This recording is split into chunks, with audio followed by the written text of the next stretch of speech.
नमस्कार। आज मैं आपके साथ दो मोटर ऑडी इंश्योरेंस क्लेम को साझा करूंगा और ये क्लेम साझा करने का उद्देश्य है कि किस तरीके की प्रैक्टिसेस हमारे देश में हमारे आसपास motor Audi insurance claim settlement को में चल रही हैं और उसमें किस तरीके से हमें अपना वाजिब बीमा क्लेम हक लेना चाहिए। उस संदर्भ में मैं ये दो मोटर ऑडी इंश्योरेंस क्लेम जो भी हैं आपके साथ साझा कर रहा हूँ।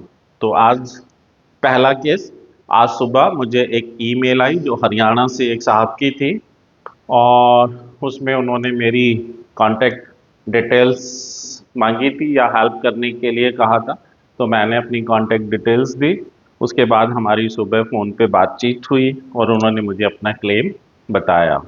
तो उनका क्लेम साहब एक मारुति वैगन आर कार है जो 2017 मॉडल कार है, जिसका एक निजी क्षेत्र की जनरल इंश्योरेंस कंपनी से मोटर ऑडी इंश्योरेंस पॉलिसी है, जिसकी आईडीवी 1,03,000 के आसपास है और जिस पे zero depreciation add on coverage है।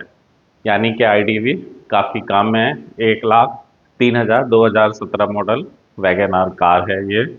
इस गाड़ी का अभी पीछे फरवरी में, शायद 2 फरवरी के आसपास, इसका एक 2 फरवरी या जो भी है, हाँ शायद 2 फरवरी के आसपास या कोई किसी फरवरी फरवरी की किसी तारीख में शुरुआत में इस गाड़ी का एक एक्सीडेंट हुआ। एक्सीडेंट भी छोटा ही था।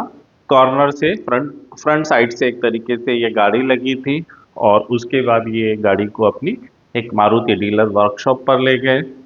क्लेम इंटीमेशन हुआ सभी फॉर्मेलिटीज़ के साथ और बीमा कंपनी ने, और जो रिपेयर एस्टिमेट था वो गाड़ी की आईडीवी यानी कि 1,03,000 जो है उसके 75% से ज़्यादा था। अब कितना था ये तो मुझे नहीं पता, मान लेते हैं 80,000 अराउंड होगा। तो इतना रिपेयर एस्टिमेट था। लेकिन बीमा कंपनी ने इस क्लेम में एक अप्रूव्ड सर्वेयर को अपॉइंट नहीं किया था, जबकि नियमानुसार इस प्रकार के क्लेम केस में जो कि 50,000 से ज़्यादा के लिए क्लेम किया गया था इंश्योर्ड की तरफ से, एक अप्रूव्ड सर्वेयर को अपॉइंट करना आवश्यक था। लेकिन इसमें बीमा कंपनी ने अप्रूव्ड सर्वेयर अपॉइंट नहीं किया, अपनी एक एम्प्लॉय से गाड़ी का सर्वे इंस्पेक्शन कराया।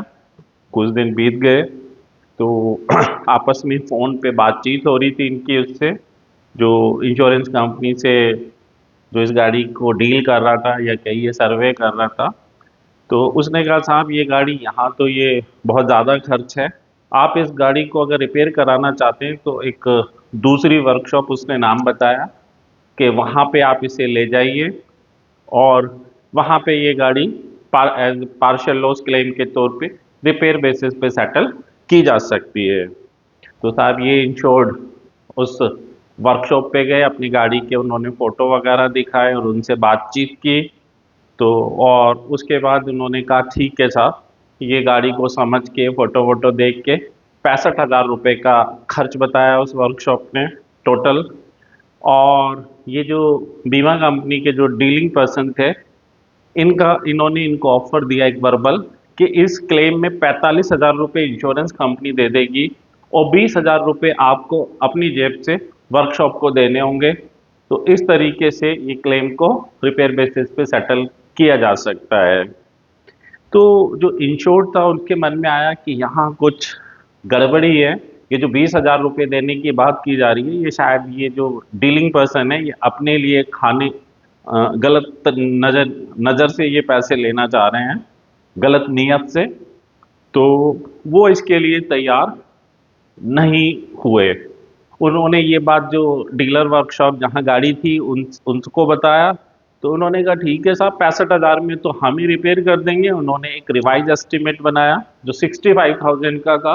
वो कंपनी को जो इनको भेजा कि साहब 65,000 में हम इस गाड़ी को रिपेयर कर देंगे, जो 75% ऑफ आईडीवी से कम था। लेकिन बीमा कंपनी तैयार, या ये जो डीलिंग पर्सन है तैयार नहीं हो रहे थे। इसके बाद इंश्योर्ड ने बीमा कंपनी और कंज्यूमर फोरम की कुछ वेबसाइट हैं जो भी हैं उपभोक्ता के लिए, उस पर शिकायत की। और बीमा कंपनी को भी शिकायत की और लिखा साहब ये जो आपके डीलिंग पर्सन है ये ईमानदार नहीं है और इनकी नीयत खराब थी, ये 20,000 रुपये लेना चाह रहे थे और 45,000 रुपये में क्लेम सेटल बीमा कंपनी से दिलाकर क्लेम सेटल करवाने के इनकी नीयत थी, जो सही नहीं है और आप इसमें कुछ एक्शन लीजिए। इसके बाद साहब बीमा कंपनी ने एक अप्रूव्ड सर्वेयर को अपॉइंट किया, जिसकी जानकारी इन्हें दी गई, जो दी क्या गई वर्कशॉप से मिली, उनका नाम भी बताया गया, फोन नंबर भी दिया गया। तो खैर देर आए दुरुस्त आए, ये शायद 18 फरवरी के आसपास की बात है, तो उसमें अप्रूव्ड सर्वेयर अपॉइंट हो गए। लेकिन अप्रूव्ड सर्वेयर साहब जो अपॉइंट हुए उनका भी उन्होंने भी वर्कशॉप को यही कहा कि साहब ये कंस्ट्रक्टिव टोटल लॉस क्लेम है और ये टोटल लॉस बेसिस पे सेटल होगा। इसका रिपेयर खर्च 75% ऑफ आईडीवी से ज़्यादा जो पहला एस्टीमेट दिया, जबकि इसी वर्कशॉप ने जो दूसरा एस्टीमेट दिया वो 65,000 का ही था। और गाड़ी किसे रिपेयर करनी थी? वर्कशॉप को। गाड़ी ना तो इंश्योर्ड को रिपेयर करनी थी, ना बीमा कंपनी को, ना अप्रूव सर्वेयर साहब को। गाड़ी को रिपेयर करना था वर्कशॉप को, और वही विशेषज्ञ भी थी इसके लिए। तो ये अगर म्यूचुअल कंसेंट से ये काम किया जाता है, आपसी सहमति से, थोपा नहीं जाता। अप्रूव सर्वेयर को गाड़ी नहीं रिपेयर करनी होती, ना ही वो विशेषज्ञता होती रिपेयर करने में। तो आपसी सहमति से क्या पार्ट डालने हैं क्या नहीं डालने हैं, और सेफ्टी और जो मेजर जो भी उनके सेफ्टी नॉर्म्स हैं उसके अकॉर्डिंग एक असेसमेंट किया जाता है कि कितना है। और फिर अगर 75% ऑफ आईडीवी से ज़्यादा है तो कंस्ट्रक्टिव टोटल लॉस, जिसे टोटल लॉस बेसिस पर सेटल करने के लिए अप्रूव सर्वे रिकमेंडेशन करती हो, बीमा कंपनी ऑफर देती तो बेहतर होता। इसके बाद साहब इन साहब ने अपनी गाड़ी को इस वर्कशॉप से उठाया और वहीं पे एक लोकल वर्कशॉप, मल्टी ब्रांड कहिए या लोकल कहिए, वहाँ ले गए और उसको रिपेयर कराना शुरू कर दिया। और गाड़ी वो रिपेयर भी होगी, गाड़ी रिपेयर हो गई वो 45,000 में टोटल, यानी कि आईडीवी के 50% से भी कम में, लगभग 47% होगा, चूंकि आईडीवी 1,03,000 है। तो इन्होंने फिर से बीमा कंपनी और उन सबको बात की कि साहब ये ऐसे ऐसे है, और जो एक कंज्यूमर मैं आप बता रहा था वेबसाइट पे शिकायत भी की। इसके बाद अभी इनको हाल फिलहाल में, अभी बिल्कुल हाल फिलहाल में बीमा कंपनी से एक बाई पोस्ट एक लेटर मिला, जिसकी डेट 27 फरवरी 2026 थी, जिसमें लिखा था कि साहब आपका claim constructive total loss claim है। इसमें हमने एक एक्सटर्नल इंडिपेंडेंट अप्रूव सर्वेयर को अपॉइंट किया था, उनका नाम दिया और उसमें बताया था आपकी गाड़ी कंस्ट्रक्टिव टोटल लॉस है पॉलिसी कंडीशन 3 के अकॉर्डिंग, और पॉलिसी की कंडीशन के अकॉर्डिंग, टर्म्स एंड कंडीशन के अकॉर्डिंग, और कंडीशन 3 का हवाला दिया कि साहब इसको इसकी जो रैक वैल्यू उन्होंने लिखा, रैक ऑब्लिक सैल्वेज वैल्यू, वो 82,000 उन्होंने कोड की। वैसे ये रैक वैल्यू नहीं थी, साथ में इन्होंने डॉक्यूमेंट्स क्लियर करके विद एक एफिडेविट का फॉर्मेट भी दिया था, जिसमें एज ए रैकेज नहीं बेचने को कहा जा रहा था, एज ए व्हीकल बेचने के लिए कहा जा रहा था, और जिसकी जिम्मेदारी सारी इंश्योर्ड पर रखी जा रही थी, जो एक इलीगल तरीका है। लेकिन शब्द टर्म इसको रैक यूज़ कर रहे थे, तो ये तो धूर्तता ही थी, और लेकिन ये यहाँ अप्लाई हो रही थी। तो इस तरीके से जो बीमा कंपनी ने ऑफर दिया वो लगभग 82,000 के करीब का इन्होंने, जिसे रैक वैल्यू या ऑब्लिक सैल्वेज वैल्यू ये बता रहे थे कि कोटेशन आई है, और लगभग 21,000 के आसपास ये इस क्लेम में टोटल लॉस बेसिस सेटलमेंट पे देने के लिए कह रहे थे। तो ये, जबकि गाड़ी 45,000 रुपये में, 45,000 में रिपेयर हुई थी, तो ये पार्शियल लॉस क्लेम था जो रिपेयर बेसिस पे ही सेटल होना चाहिए था। लेकिन बीमा कंपनी और इंश्योर्ड के बीच डिफरेंस था। तो फिर मैंने इंश्योर्ड को सजेस्ट की आपको बीमा कंपनी से अप्रूव्ड सर्वेयर की सर्वे रिपोर्ट कॉपी मांगनी चाहिए, और बस आपको जो ये रिपेयर बिल है बीमा कंपनी को भेजना चाहिए। मैं कि वैसे आपको शुरू में भी जब आपने गाड़ी दूसरी वर्कशॉप पे शिफ्ट की थी तो बीमा कंपनी को इन्फॉर्मेशन देनी चाहिए थी, और काम शुरू कराने के बारे में भी इन्फॉर्मेशन देनी चाहिए थी। और कहना चाहिए था कि मैं इस गाड़ी को, मुझे बिना गाड़ी के बहुत दिक्कत हो रही है, इसलिए रिपेयर कराने का डिसीजन ले रहा हूँ। और ये वर्कशॉप लगभग 50% ऑफ आईडीवी से कम में गाड़ी को रिपेयर कर रही है। इसलिए ये, चूंकि 75% ऑफ आईडीवी से कम है अनुमानित रिपेयर खर्च, तो ये पार्शियल लॉस क्लेम है और मैं रिपेयर बेसिस पर बीमा कंपनी से क्लेम लूँगा। और बीमा कंपनी या उनके अप्रूव्ड सर्वेयर चाहें तो इस गाड़ी को निरीक्षण रिपेयरिंग के दौरान कर सकते हैं। जब गाड़ी रिपेयर हो गई थी तब भी, तब गाड़ी का रिपेयर बिल और ये सब जानकारी बीमा कंपनी और अप्रूव सर्वेयर को दे देनी चाहिए थी कि बीमा कंपनी चाहे तो इसका री इंस्पेक्शन सर्वे खुद या अपने अप्रूव सर्वेयर से करवा लें और फिर जो भी डिसीजन है वो ले लें। तो खैर कोई नहीं, क्योंकि आदमी क्या करेगा, बीमा कंपनी ने भी समय रहते कोई अप्रूव सर्वेयर ने एक भी ईमेल या लेटर कम्युनिकेशन इंश्योर्ड से नहीं किया है, जो उनकी जिम्मेदारी थी बीमा कंपनी की भी। और बहुत लेट 27 तारीख का जो एक लेटर लिखा हुआ 27 फरवरी का, जो इंश्योर्ड को काफ़ी लेट, अभी एक दो दिन पहले ही मिला। तो इसमें जो master circular protection of policy holder 2024 है, जो उसमें क्लेम सेटलमेंट के लिए गाइडलाइंस हैं, उससे परे नज़रिए से या एप्लीकेशन से काम यहाँ पे हो रहा था। तो मैंने सर्वेयर की ड्यूटीज़ एंड रेस्पॉन्सिबिलिटीज और मास्टर सर्कुलर में जो क्लेम सेटलमेंट की गाइडलाइंस हैं और इंश्योर्ड को शेयर की, बीमा कंपनी की हायर ऑफिशियल्स की ईमेल आईडी शेयर की और उनसे कहा सर्वे रिपोर्ट कॉपी मांगी दिए, अपना पक्ष इन डिटेल बीमा कंपनी को रखिए। अगर वो क्लेम दे देती है तो वेल एंड गुड, अदरवाइज आप बीमा लोकपाल में शिकायत कीजिए। एक तय प्रोसेस से आपको ज़रूर न्याय मिलेगा। ये था केस नंबर 1। अब केस नंबर 2, ये शाम को मुझे ईमेल आई, मैंने जवाब दिया, अपनी कांटेक्ट डिटेल दी और फिर उनका मुझे फ़ोन आया। इत्तफाकन ये भी हरियाणा से ही साथ थे और ये हिसार के आसपास के थे। और इनका केस क्या था, इनका उससे जस्ट उल्टा केस था।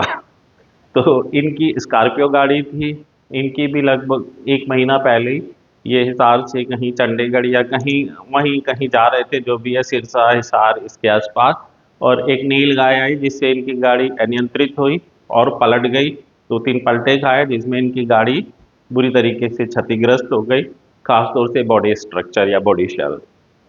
गाड़ी को ये एक डीलर वर्कशॉप पे लेके गए महिंद्रा की।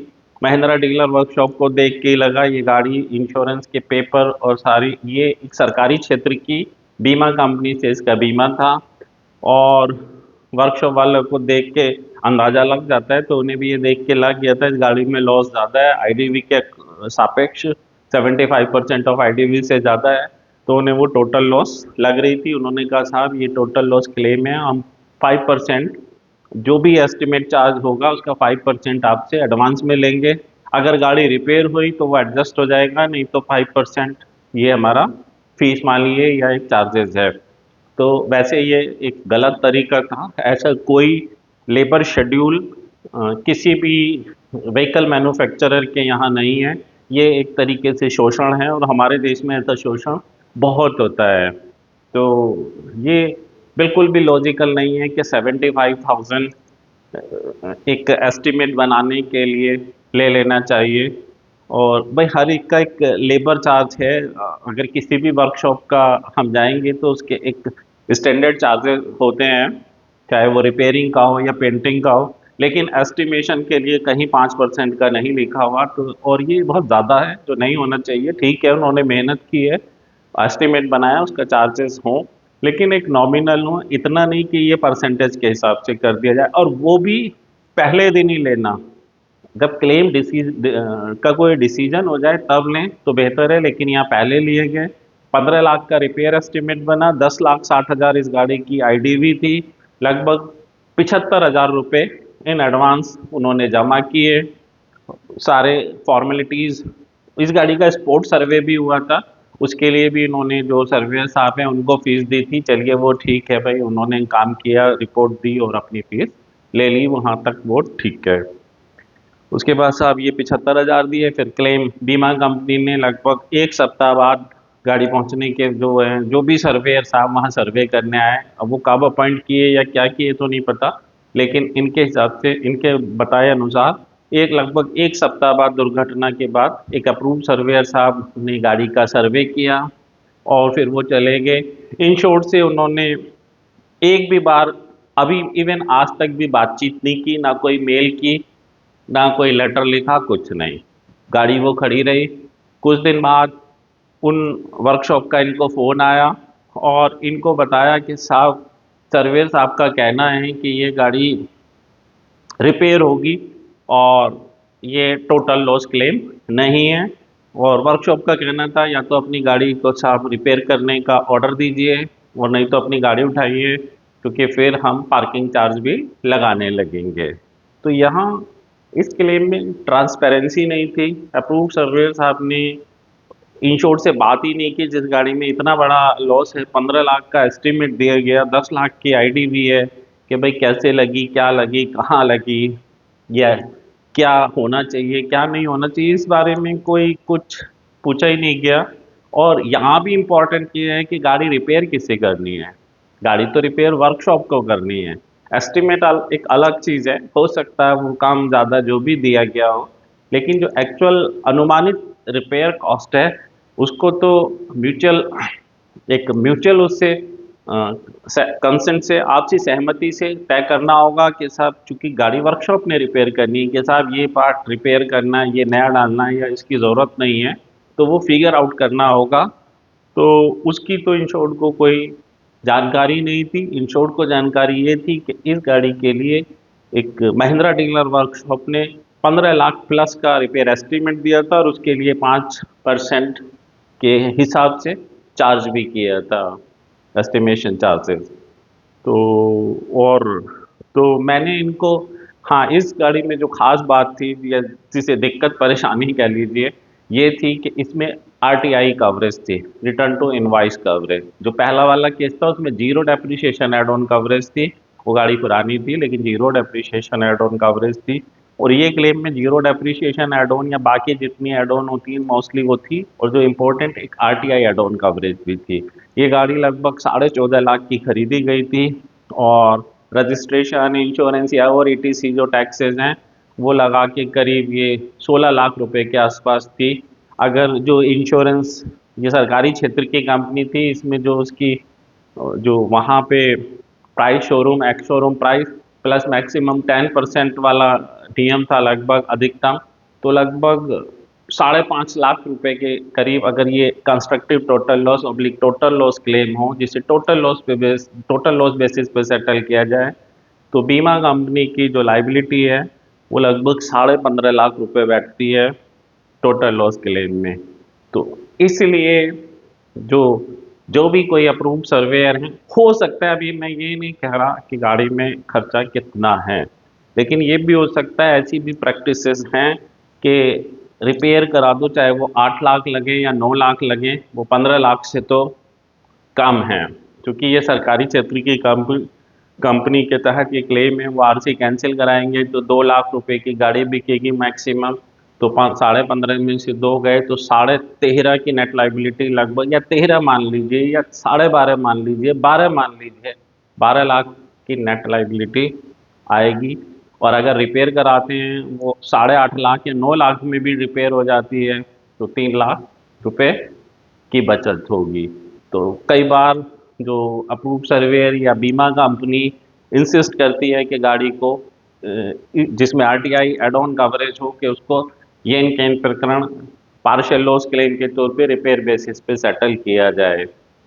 तो मैंने इनको सलाह दी, साहब सबसे पहले आप वर्कशॉप विजिट कीजिए या वर्कशॉप से पूछिए गाड़ी में वास्तविक लगभग अनुमानित रिपेयर खर्च कितना है, उसको जानिए। अगर वो 75% ऑफ आईडीवी यानी कि लगभग 7,95,000 रुपये इसका बैठता है, 8 लाख से कम है या 7 लाख, 7.5 लाख, तो ये पार्शियल लॉस क्लेम है। फिर तो रिपेयर के लिए आप हाँ कर दीजिए।